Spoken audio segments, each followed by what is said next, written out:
네, 안녕하십니까. 수험생 여러분. 자, 이번 시간은 도시개발법입니다. 자, 우리 도시개발법은 이 도시개발 사업이라는 새로운 시가지를 만드는 사업, 그 도시개발 사업에 대한 각종 절차를 정하고 절차 내에서 규제를 다루는 법이 도시개발법입니다. 그래서 도시개발법은 우리 이제 지난 이 정규 수업 시간에 2월 첫 주차 정도에 우리 진행을 했을 겁니다. 이런 도시개발법에 대해서 다시 한번 우리 복습하는 시간 갖도록 하겠습니다. 자, 우리 도시개발법은 사업하는 공부하는 순서 한번 좀 볼까요? 자, 우리 도시개발 사업, 새로운 시가지를 조성하는 사업이죠. 보통 우리가 뭐 논밭, 임야 같은 그런 새로운 시가지, 그런 데가 새로운 시가지로 만드는 사업인데, 그런 새로운 시가지를 만들려면 제일 먼저 타업하는 장소를 정해야 되는 거죠. 도시개발구역의 지정고시라고 해서 행정관청이 어떤 특정 장소를 도시개발구역으로 정해야지만 사업을 시작할 수 있는 겁니다. 자, 그래서 이 도시개발구역의 지정에 관해서 공부를 좀 하시고 순서를 잘 잡으셔야 됩니다. 그 다음에 개발계획이라는 계획을 수립하고 고시해 줍니다. 자, 이런 개발계획이라고 하는 것은 행정관청이 도시개발 사업을 내가 정하는 대로, 내가 시키는 대로 해야라 이렇게 지시하는 계획이죠. 그래서 개발계획이라고 하는 것은 사업에 대해서 전반적으로 지시하는 계획이라고 생각하시면 돼요. 자, 그러면 행정관청이 이런 개발계획으로 지시하는 계획을 만들어주면 그 다음에는 사업 시행자가 실시계획이라는 계획을 만들고 그거를 인가, 고시 이런 절차가 진행돼야 됩니다. 자, 우리는 여기서 처음 공부하실 때 개발계획과 실시계획의 차이점을 아셔야 되겠죠. 자, 우리가 개발계획이라고 하는 것은 행정관청 여기서 우리가 뭐 시도지사나 대도시인데 이런 시도나 대도시가 도시개발 사업은 내가 정하는 대로 해라, 내가 시키는 방향 내에서 해라 이렇게 사업의 방향을 제시하고 사업의 총괄적인 지시하는 계획이고 그 지시를 잘 받아서 시행자가 우리 뭐 시행자가 뭐 토지주택공사 또는 뭐 지방공사 또는 민간 시행자 이렇게 될 수 있는데 그런 시행자들이 자, 실시계획이라는 계획을 만들어요. 이 실시계획에는 우리 수업 시간에 배운 대로 설계도와 자금계획이 들어가는 거죠. 설계도와 자금계획. 그래서 내가 사업을 이렇게 하겠습니다라는 설계도를 그려서 자, 실시계획에다 넣어가지고 이렇게 실시하겠습니다라는 계획이에요. 그래서 시행자가, 여러분들 처음 공부하실 때는 시행자가 만드는 계획은 실시계획, 그리고 행정관청이 만들어서 지시하는 계획은 개발계획, 이렇게 이건 지시하는 계획이다. 지시를 잘 받아서 설계도 같은 것들을 그리는 계획이 실시계획입니다. 이렇게 개념을 잡으시면 되겠습니다. 자, 이런 걸 공부하시고 나서 이제 그 다음에 공부할 부분은 사업의 방식으로 가서 강제로 권리를 빼앗아서 사업 시행자가 진행하는 수용 사용 방식도 있고 또 기존의 토지에 대한 소유권 같은 권리를 뺏지 않고 기존 토지 소유권을 그대로 유지하고 있다가 나중에 환지 형태로 개발된 땅에다가 새롭게 구획을 설정해서 새로 개발된 땅을 교부하는 기존 토지와 교환하는 방식은 환지 방식도 있으니까 수용 방식, 환지 방식을 하나의 테마로 잡아서 시험 문제에서 각각 한 문제씩 나오니까 얘네들을 정리하시면 되겠습니다. 그래서 공부하는 순서를 잘 보셔야 됩니다. 구역을 정하고 그 다음에 개발 계획을 수립하고 시행자가 결정되면 시행자가 실시 계획을 만들어서 사업을 수용 방식으로 착수할 수도 있고 그리고 또는 환지 방식으로 착수할 수 있다. 이렇게 순서를 잡아서 공부를 진행하시면 되겠습니다. 자, 우리 그 다음 내용. 자, 사업을 하면 전체 절차를 한번 좀 보겠습니다. 자, 도시개발 사업을 처음에 공부하실 때는요. 자, 도시개발 사업에 대한 정의가 새로운 시가지를 조성하는 사업이다. 자, 우리 구시가지를 정비하는 것은 우리 다음 시간에 배우는 정비법이고, 자, 우리는 도시개발 사업은 새로운 시가지를 조성하는 사업이에요. 그래서 정비 사업과 다르게 도시개발 사업. 자, 우리 현재 서울에 뭐 마곡지구 같은 데가 굉장히 규모가 크죠. 360만 제곱미터. 서울에서 제일 큽니다. 자, 마곡지구가 우리 뉴스에서 많이 나오는데, 이런 마곡지구가 도시개발 사업을 진행하는 곳이에요. 그리고 여기 구룡마을, 그 강남구 개포동의 구룡마을도 규모가 좀 작아요. 한 24만 제곱미터. 이 정도로 도시개발 사업을 앞으로 할 것으로 예정이 돼 있고, 우리 은평뉴타운도 이미 완공이 돼 있죠? 은평뉴타운 같은 경우도 한 330만 정도 규모로 도시개발 사업이 완성이 돼서, 그러니까 우리가 은평뉴타운 마곡지구는 구룡마을은 미개발지가 최초로 도시개발 사업으로 이렇게 진행이 되는 거니까 그런 느낌을 가지고 한번 좀 보시면 되겠습니다. 자, 우리 이제 보실 게 뭐냐면 처음에 우리 보면 사업하는 순서를 한번 좀 보겠습니다. 도시개발 사업을 하려면 여기 보세요. 여기 도시개발구역의 개발계획의 개, 시행자까지 이렇게 시행자. 여기까지 우리가 사업을 위한 준비 단계라고 그래요. 준비 단계. 여기까지 우리가 끊어서 사업을 위한 준비 단계다. 그래서 우리 앞 단계에서 사업하려면 장소를 도시개발구역을 정하고 그 다음에 개발계획과 시행자는 같이 나온다고 생각하시면 돼요. 동시에. 이렇게 뭐 서로 떨어져 있지만 동시에 같이 이렇게 개발계획 안에 시행자 발표가 나오니까. 그래서 도시개발구역을 정하고 그 그 다음에 개발계획과 시행자가 나오면 사업을 위한 준비 단계가 끝난 겁니다. 자, 주의할 점이 하나 있는데요. 이 개발계획이 도시개발구역 지정 전에 이렇게 수립되는 경우가 있고, 그리고 개발계획이 구역 지정 이후에 수립되는 이렇게 두 가지 형태가 있다는 거예요.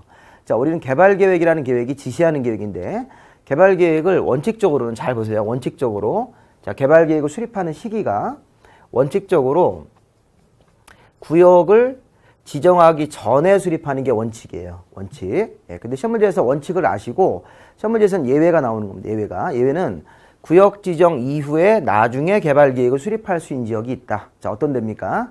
자연녹지, 생산녹지, 도시지역 외의지역이에요. 자, 우리 자연녹지나 생산녹지나 도시지역 외의지역은 이때는 구역 지정 이후에 나중에 개발계획을 수립할 수 있어요. 자, 예외적으로. 그 세 군데는 좀 알아두셔야 돼요. 자연녹지, 생산녹지 지역이라는 땅, 도시지역 외의지역이죠. 도시지역 외의지역이면 이제 관리지역, 농림지역, 자연환경보전지역을 말하겠죠. 자, 이런 세 군데 지역에서는 자, 개발계획을 원칙대로 하지 말고 예외적으로 구역 지정 이후에 이렇게 나중에 수립할 수 있는 경우도 있다. 그렇게 순서를 두 가지 형태로 진행을 할 수 있다는 겁니다. 자, 개발계획을 먼저 하고 그 다음에 시행자도 개발계획과 같이 나오는 거예요. 개발계획을 먼저 하고 구역을 정한 다음에 실시계획으로 갈 수도 있고, 그 다음에 경우에 따라서는 개발계획을 미리 하지 말고 예외적으로 구역 정한 다음에 나중에 개발계획과 시행자가 구역 지정 이후에 나오는 경우도 있다는 겁니다. 자연녹지나 생산녹지나 도시적 외의적 같은데. 자, 어쨌든 그러면 우리가 이제 예외적인 거를 좀 보고, 시험에 중요한 게 예외니까요. 구역을 정하고 그 다음에 개발계획과 그 이후에 개발계획과 시행자가 이제 정해졌습니다. 자, 그러면 시행자가 아까처럼 아까 우리 설계도 같은 것들을 포함해서 이 설계도, 그 다음에 공사 자금계획 같은 게 들어갑니다. 설계도와 자금계획이 포함된 실시계획. 자, 실시계획은 누가 만듭니까? 시행자가 작성을 하는 거예요. 개발계획이라고 하는 것은 관청이 만들어주는 것이고, 실시계획이 확정되면 수용 방식을 선택해서 사업할 수도 있고, 전부 수용 방식, 아니면 전부 완지 방식, 그리고 또 뭐 반반 섞어서 혼용 방식도 가능한 거니까 이렇게 사업 순서를 잡아서, 자, 우리 여기 앞에 도시개발구역하고 개발계획 시행자까지가 준비 단계고, 실시계획까지가 이제 설계도 단계, 마지막으로 착수 단계, 이렇게 세 가지로 나눠서 뭐 1단계, 2단계, 3단계로 하면 여러분들 잘 그 개념을 좀 세워두시 바랍니다. 이렇게 잡아놓고 이제 뭐 수용 방식에서 한 문제가 나오고 환지 방식에서 한 문제가 나오니까 걔네들 한번 공부를 한번 해보시기 바랍니다. 자, 첫 번째 테마가 도시개발구역의 지정고시, 도시개발구역을 지정고시합니다. 자, 처음에 우리가 이제 구역을 정해야지만 사업을 진행할 수 있습니다. 자, 첫 번째 공부할 부분이, 자, 지정권자라는 관청을 공부하셔야 돼요. 관청. 자, 우리 지정권자는, 자, 시도지사 또는 대도시의 시장님이 도시개발구역을 정하는 것이 원칙입니다. 자, 우리 시도지사는 누굽니까? 당연히 뭐 특별시장, 광역시장, 뭐 또는 뭐 자치도지사, 도지사 이런 사람들 말하는 거예요. 자, 시도지사. 여기서는 이제 도시개발법은 특이하게 특별자치시장님은 없으니까, 자, 우리 시도지사는 특별시장, 광역시장, 자치도지사, 도지사라고 생각하시면 돼요. 또 그리고 또 인구 50만 이상의 대도시.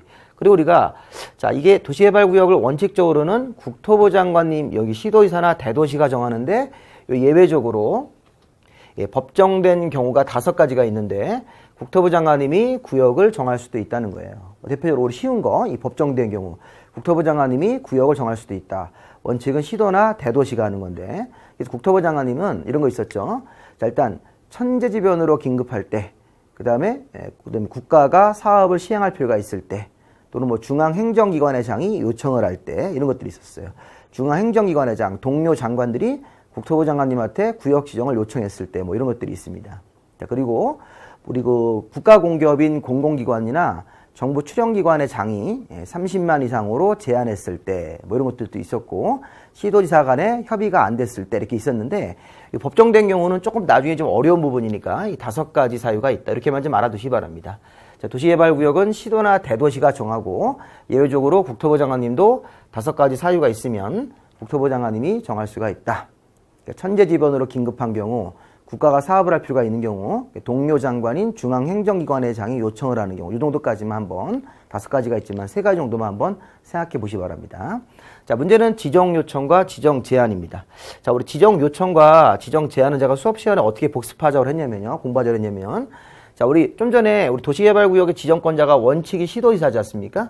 그럼 우리 시도지사를 이렇게 한번 써볼게요. 이게 시도지사를 가장 오른쪽에 이렇게 쓰겠습니다. 그러면 요 시도지사가 있으시면 시도지사 앞쪽에 시도지사보다 하급자인 시장, 군수, 구청장이 있어요. 이렇게. 자, 이 시장, 군수, 구청장님이 도시개발구역을 정해달라고 이렇게 요청할 수 있어요. 요청. 그러니까 시군 구청장님이 요청자가 되는 거예요. 자기 상급자인 이 특광도지사한테 도시개발구역 좀 정해주십시오. 요청할 수 있고. 또 그리고 여기 시군구청장 앞에는 우리 10명의 제한자가 있어요. 10명의 제한자. 여기 보시면 자, 여기 10명의 시행자가 있는데 이 시행자가 제한자가 되는 거예요. 자, 10명의 시행자가 보여드릴게요. 10명의 시행자가 시군구청장한테 가서 제안서라는 걸 낼 수 있다. 제안. 도시개발구역을 정해달라고 제안할 수 있다. 여기 10명의 그 제안자가 이렇게 제안서를 낼 수 있다는 거예요. 자, 우리 잠깐 화면을 좀 뒤쪽으로 좀 넘겨서 자, 이게 시행자 부분에 가보시면요. 여기 이제 시행자가 바로 나올 건데 여기가 시행자네요. 자, 시행자가 우리가 아까 우리 국가나 지방자치단체, 공공기관, 이 토지주택공사 같은 공공기관, 뭐 정부 출원기관도 국가공기업이고 지방공사. 나머지는 우리 민간 시행자 아닙니까? 민간과 공공이 있었는데 자, 이 중에서 우리가 1번 국가하고 그 다음에 6번의 조합을 빼는 겁니다. 자, 그러면 12명 시행자 중에서 10명이 남죠. 우리 공공기관, 정부 출연, 지방공사, 그다음 민간 시행자로 내려와서 토지 소유자 5번, 7번에 이전법인, 8번에 주택법상 등록한 자. 이 등록한 자가 등록사업자가 건설회사입니다. 토목공사 면허를 가진 자, 토목회사, 기타 부동산 관련 회사들. 그러니까 우리가 12명 시행자 후보 중에서 1번과 6번을 제외하면 나머지가 10명이 남았어요. 10명이 남으면 그 사람들이 제안할 수 있는 사람들이 되는 거예요. 다시 우리 이제 앞으로 올라가셔가지고 이제 그 10명의 시행자 후보들이 제안할 수 있다. 여기서 10명이 누군지 한번 아까 12명 시행자 후보 중에서 자, 우리 국가나 지자체를 빼고 조합을 빼면 그 나머지 10명이 시군구청장한테 제안서를 내고 또 시군구청장님은 그 제안서가 또 타당하면 이렇게 또 시도지사한테 요청이 올라가서 도시개발구역을 정할 수도 있다. 자, 그래서 시도지사가 도시개발구역을 정하시는데 시군구청장님이 시도지사한테 요청을 할 수 있고요. 또 시군구청장보다 하급자인 10명이 있어요. 아까 우리 12명 시행자 후보 중에서 국가나 지자체하고 조합을 뺀 10명이 시군구청장한테 제안서를 낼 수 있다. 그래서 제안이라는 제도와 요청이라는 제도를 잘 확인하셔가지고 요 내용들을 한번 파악하시 바랍니다. 시군구는 시도지사한테 요청, 10명의 시행자 후보가 시군구청장한테 제안할 수 있다. 이렇게 기본 개념만 좀 잡으시면 되겠습니다. 자, 여기까지가 우리 지정권자죠. 자, 뭐니 해도 지정권자를 먼저 외우셔야 되겠네요. 시도지사나 대도시가 원칙, 예외적으로 국토부 장관님도 정할 수 있다. 자, 그 다음에 지정 규모로 가겠습니다. 자, 우리 도시개발구역의 지정 규모는 일정 규모 이상으로 해야 되는 겁니다. 포인트가 이상이에요. 자, 여러분들 지금 숫자 이거 외우시는 거 아직 못 외우셔도 돼요.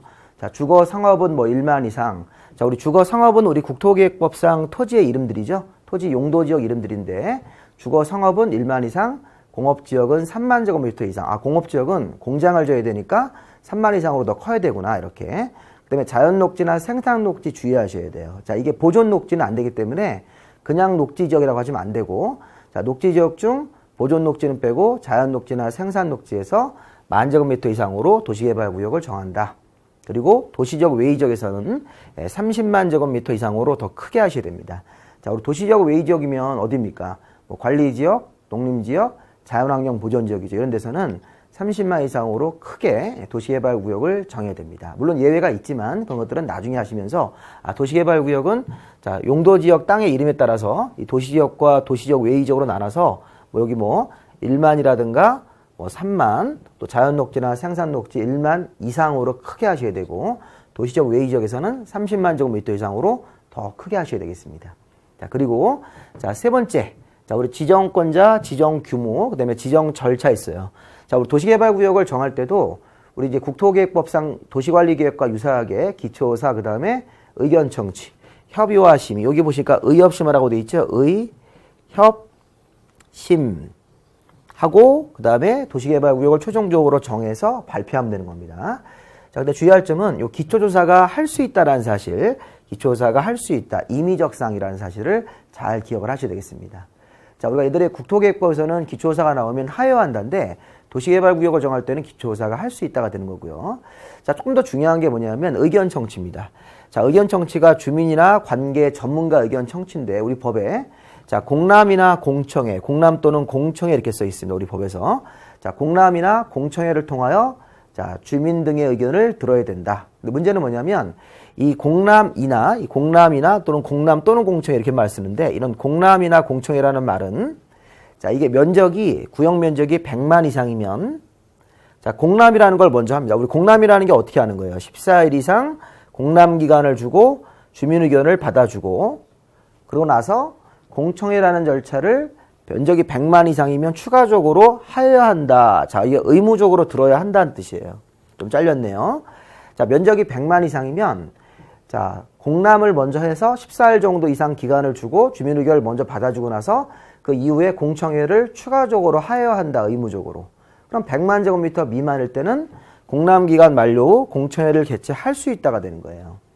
그리고 시험 문제에서 100만 미만을 두 번이나 냈어요. 예를 들어서 도시개발 규모가 30만 제곱미터일 때, 도시개발 규모가 30만 제곱미터일 때는 공람기간 만료 후 공청회를 개최하여야 한다가 아니라 그때는 할 수 있다로 처리하시고, 도시개발 규모가 뭐 200만 이러면 공람기간 만료 후 공청회를 개최하여야 한다가 되는 거죠. 그렇게 100만이라는 걸 기준으로 해서. 자, 그래서 이 공람이나 공청회, 공람 또는 공청회라는 말은 도시개발 규모가 100만 제곱미터 이상일 때하고 도시개발 규모가 100만 제곱미터 미만을 나눠서 처리하라는 방법입니다. 자, 우리 요거 잘 기억하셔야 되겠습니다. 자, 절차에서는 이 공람기간 만료 후 공청회를 개최하여야 한다. 100만 이상. 100만 미만이면 공람기간 만료 후 공청회를 개최할 수 있다. 이렇게 임의적 규정으로 봐야 되는 게 이 뜻입니다. 자, 그래서 이 두 가지를 잘 기억하셔야 되겠습니다. 절차에서는 기초의사가 임의적이라는 사실하고 그 다음에 의견 청취할 때 공람이나 공청회라는 말은 면적을 100만 이상과 100만 미만으로 나눠서 그걸 처리해라 이렇게 해석을 하시면 되겠습니다. 자, 다음에 보시면 도시개발구역의 지정 효과입니다. 자, 도시개발구역이 정해지면 이렇게 구역이 정해지면 해당 도시개발구역은 토지의 이름이 도시지역과 용도지역이 도시지역과 이런 지구단위계획구역으로 결정고시가 된 것으로 본다는 거예요. 본다.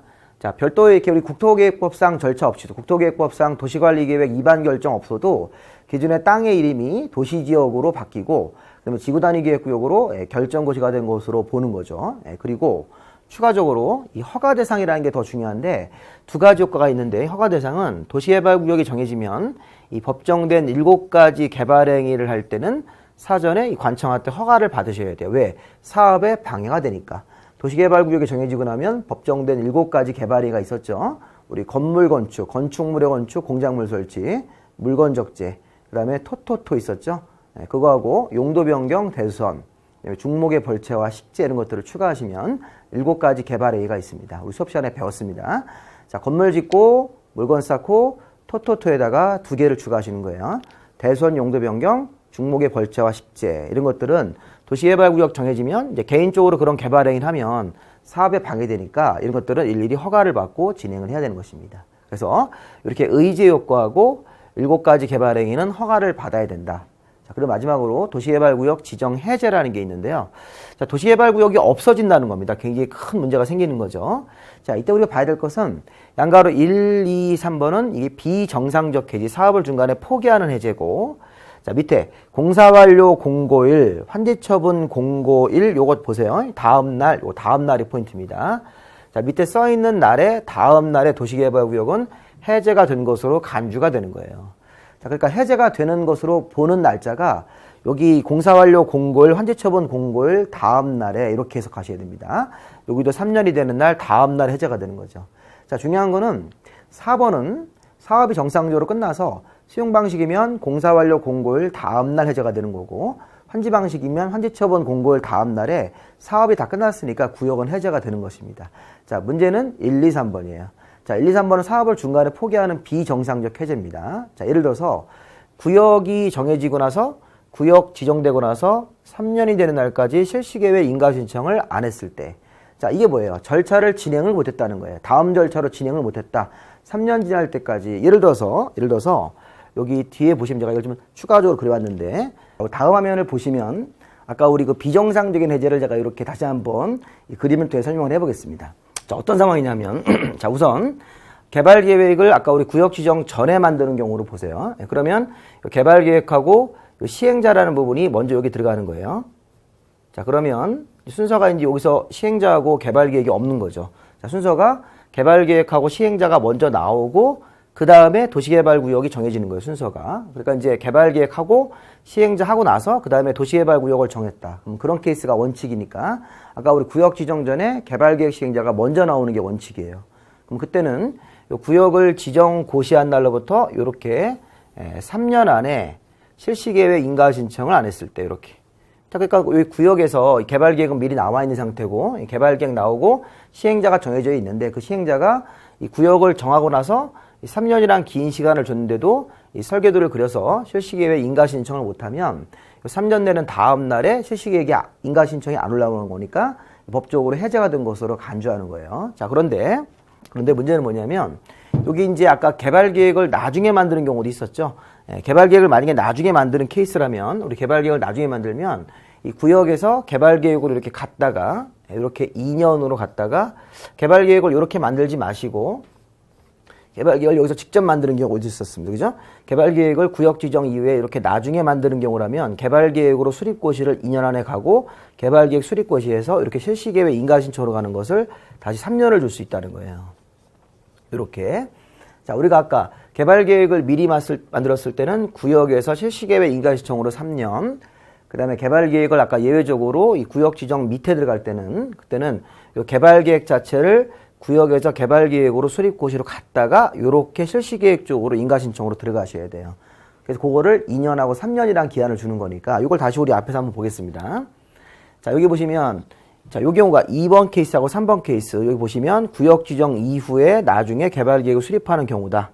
그럴 때는 여기 구역 지정에서 구역 지정 고시에서 2년이 된 날까지 개발 계획 수립 고시하지 않았을 때 이러면 2년 되는 다음 날 해제 현상이 생기는 거고 또 개발 계획을 고시했을 때는 여기 3년이 되는 날까지 실시 계획 인가 신청으로 또 가야 되는 거죠. 이렇게 안 하면 2년 되는 날, 3년 되는 날 다음 날에 해제가 되는 거니까 이걸 잘 보셨다가 한번 확인해 보시기 바랍니다. 자, 이렇게 해서 내용들을 요거 1, 2, 3번은 요 1번은 양가로 1번은 개발 계획을 미리 만들었을 때 구역에서 실시 계획 쪽으로 인가 신청 3년 가셔야 되고 양가로 2번하고 3번은 개발 계획을 구역 지정 이후에 만드는 경우예요. 그럴 때는 구역에서 2년 되는 날까지 개발 계획 수립 고시로 가야 되고 자, 양가로 3번 개발 계획 고시가 되면 다시 실시 계획 쪽에 인가 신청으로 3년으로 가셔야 돼서 요 다음 페이지 배웠던 요 순서 구역에서 이렇게 3년이 있었고 구역에서 개발 계획 쪽으로 내려가는 거 2년 개발 계획 수립 고시에서 실시 계획 쪽으로 넘어가는 3년 이렇게 해서 이 구역의 해제 사유를 챙겨 보시기 바랍니다. 자, 여기까지 하시고요. 자, 우리 개발 계획 수립 고시는 좀 시간이 많이 지났으니까 다음 강의 때 제가 진행을 하도록 하겠습니다. 자, 수고하셨습니다.